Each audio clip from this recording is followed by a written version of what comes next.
boss of the street, lord of the driveway, king of the cul-de-sac. No matter what the title, you'll be top dog in your neighborhood when you take on all comers with the RTX-27 Nitro racing truck. Nitro World Order. Nitro World Order. The body is...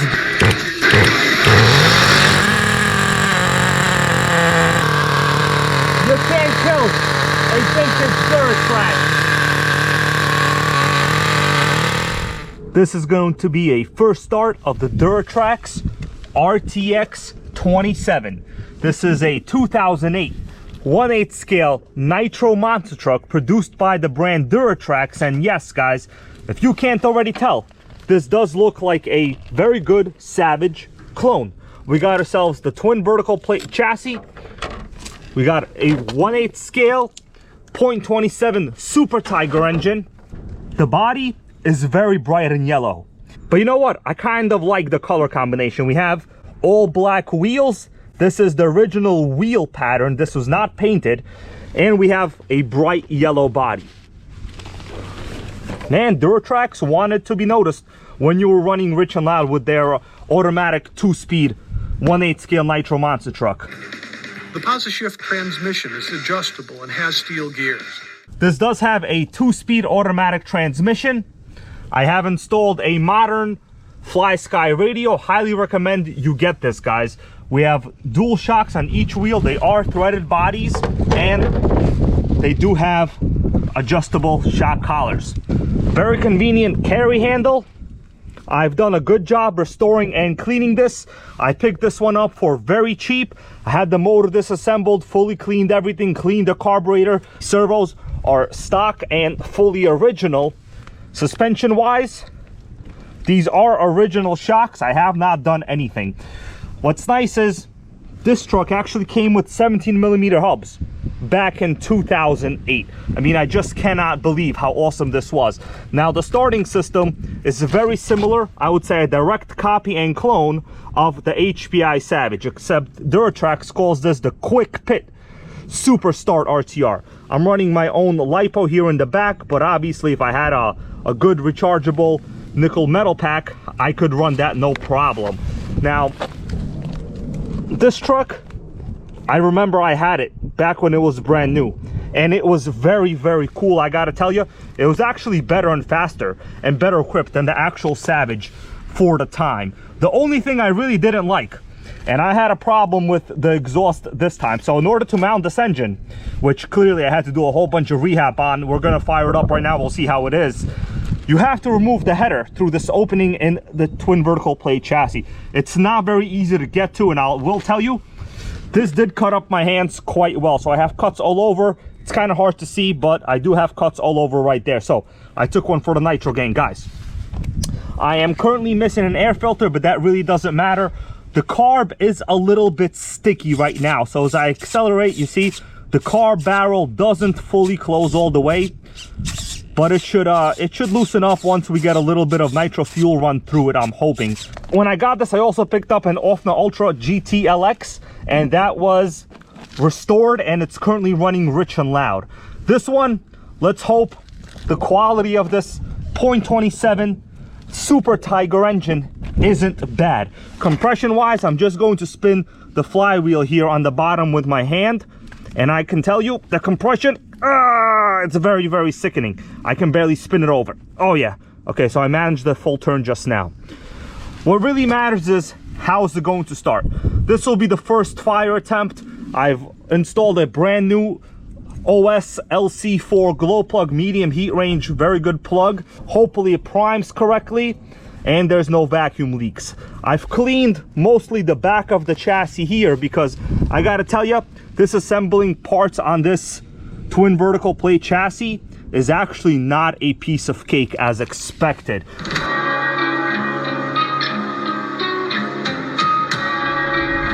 First thing, we gotta prime it. Let's hope there's no fuel system leaks. I'll let you know how it is.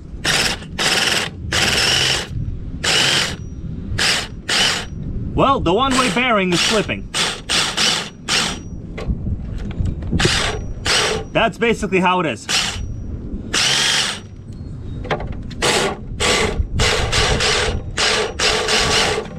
Well, that was a fail. The one-way bearing just started slipping. I cleaned it fairly well.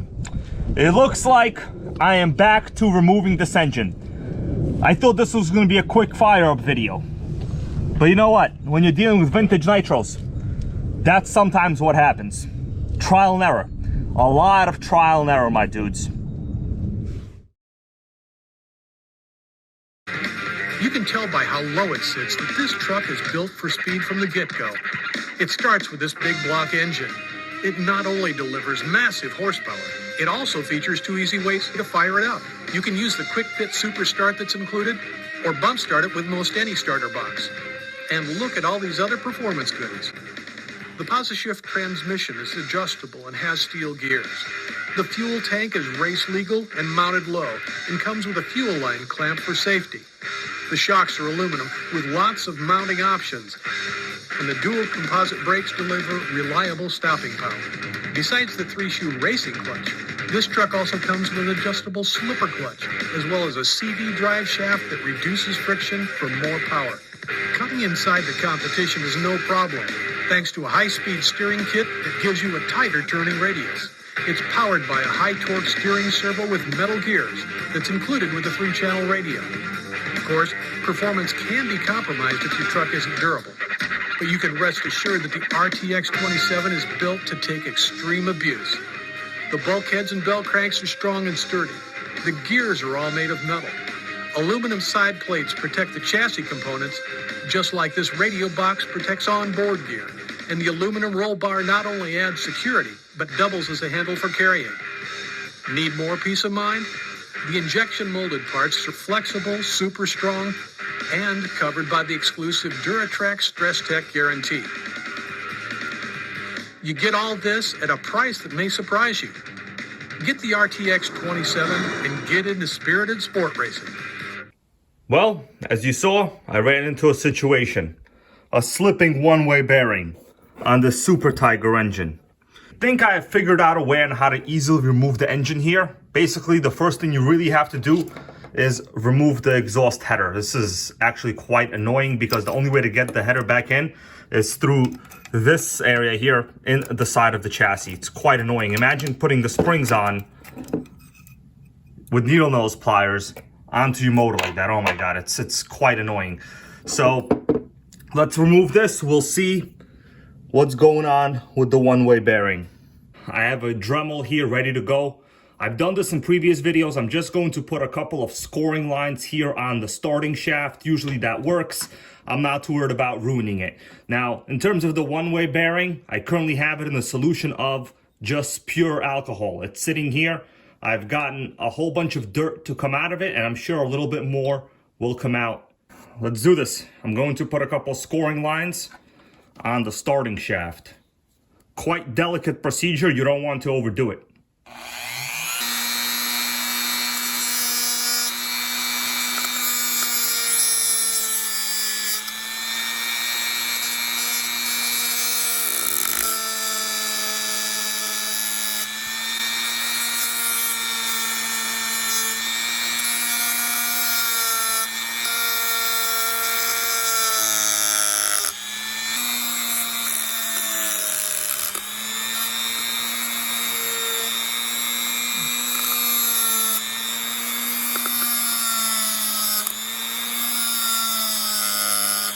Okay, I think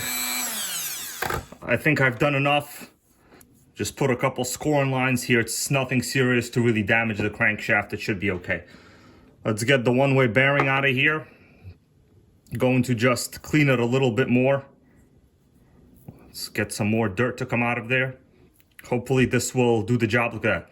Q-tip is completely dirty now, both sides. Including this shot, it's completely dirty. I won't be drinking this, don't you worry, my dudes. We're not going to be drinking this today. I've done what I could do. Time to put the one-way bearing back onto the starting shaft on the back of the motor. Here's the final product with the one-way bearing properly assembled onto the starting shaft. There's really no guarantees that this will work unless I get the engine fired up. But what I can do is I can test out to see whether it actually does spin the flywheel as I have it assembled. This bearing could be destroyed. It could be far gone. Okay, so if I spin this way, we have crazy compression, and I can see the flywheel is getting properly engaged. Okay, so hopefully once I assemble the starting mechanism, you know, there will be a different amount of pressures on the system once it's assembled. So it might not work once it's assembled, but I'm sure hoping that it does. Maybe a small little reassurance test before I put this back in. I got my rotor start out. Let's see what's going to happen. Hopefully it spins over, it doesn't slip like it did last time. All right, well, we got the same result. You see that? Yeah, it seems to be catching, but it's just not very good. I can hear the cylinder spin over a little bit, but I wouldn't say this is good. This is quite bad. All right, we got nothing so far. If I put this back in, I almost guarantee you I will end up with the same problem. So some bearings are honestly just not repairable. I'm going to see what I can do about this. Maybe I have one. Maybe we'll have to order one. Just the reality of dealing with old nitro motors. You got to do a lot of testing. But as you look inside, this motor is like new. It's worth repairing, guys. We have crazy compression. It's just that we have ourselves a starting issue. That's the only problem. Good morning. Good morning. How are you? I'm all right. I want to ask you a bunch of questions. I want to have them answered immediately. Okay. Who is your daddy and what does he do? Let's go, Duratrax. Oh, it's gonna do it, guys. It's gonna fire up. I felt it.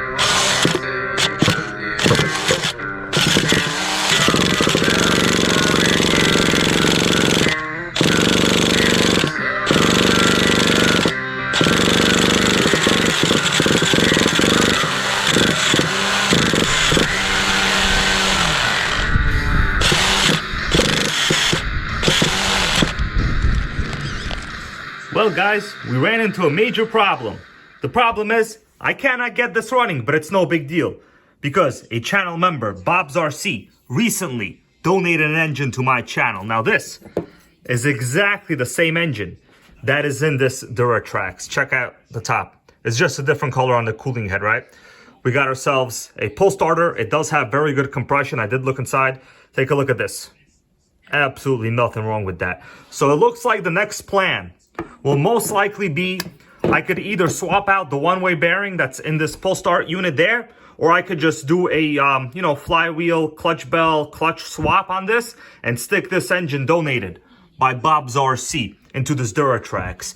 I've also done a little bit of cleaning to this model here. It's still not that awesome, but you really cannot kill it. And for the time being, maybe I'll just occupy myself with a little bit of vintage Radio Control Car Action magazine. Take a look at this. Build a super fast Nitro RS4. Tamiya Nitro TG10. Let's maybe do a couple random page flips just for fun, right? Because I have it here. Nothing to see here. Oh man, we got a lot of sickening modified HPI Nitro RS4s over here. Very nice. You can't kill a Nitro, guys. More on this later. If you want me to review this, I will.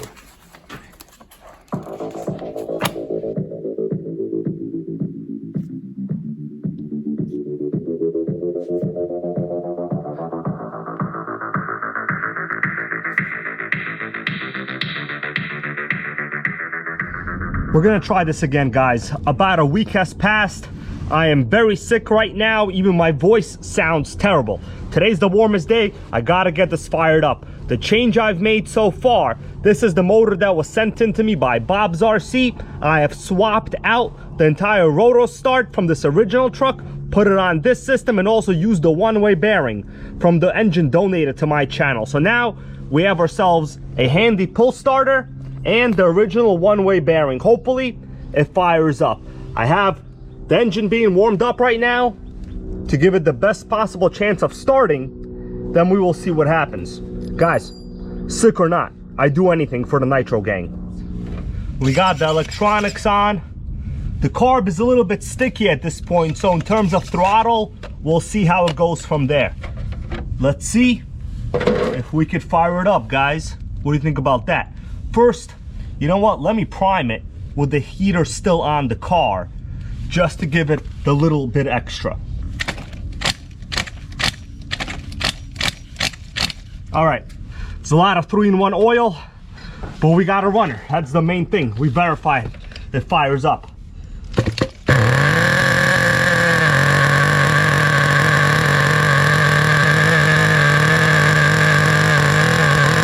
right, guys. You can't kill a nitro on this channel. I'm going to just let it run a little bit. Oh, it's smelly. Very smelly.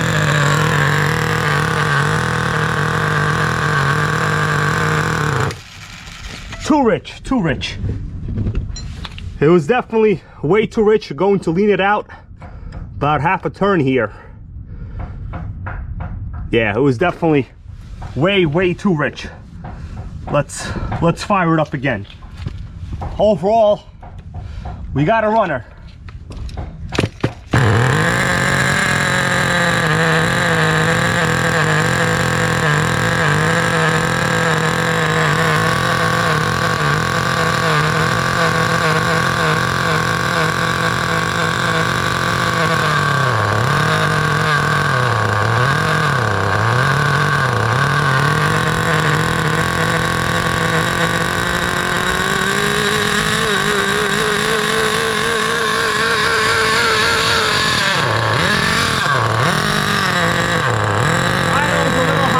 We'll take care of it.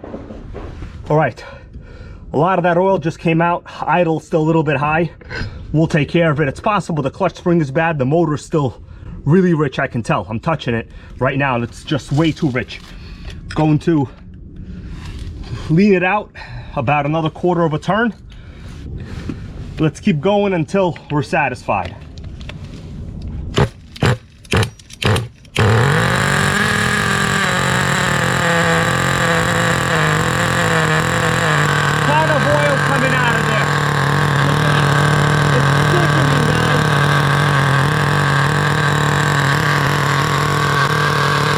You can't kill a vintage Duratrax.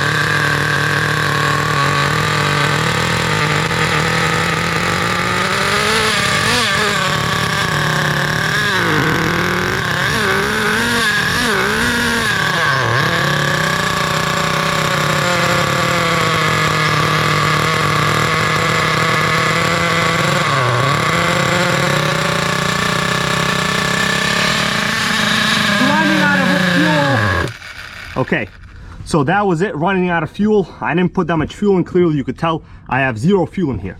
So overall, I'm happy with the way this thing just ran. You know, luckily enough, an awesome viewer like Bob's RC donated an engine that I could have swapped parts into this original one. You know, nobody killed this original motor, but they did manage to kill the one-way bearing. And that starter that was on it was actually a disaster. Look at all that oil that came out of here. Holy moly. A lot of that is just a 3-in-1 oil. But guys, we got ourselves a runner. More on this truck soon. And keep in mind, you can't kill a nitro.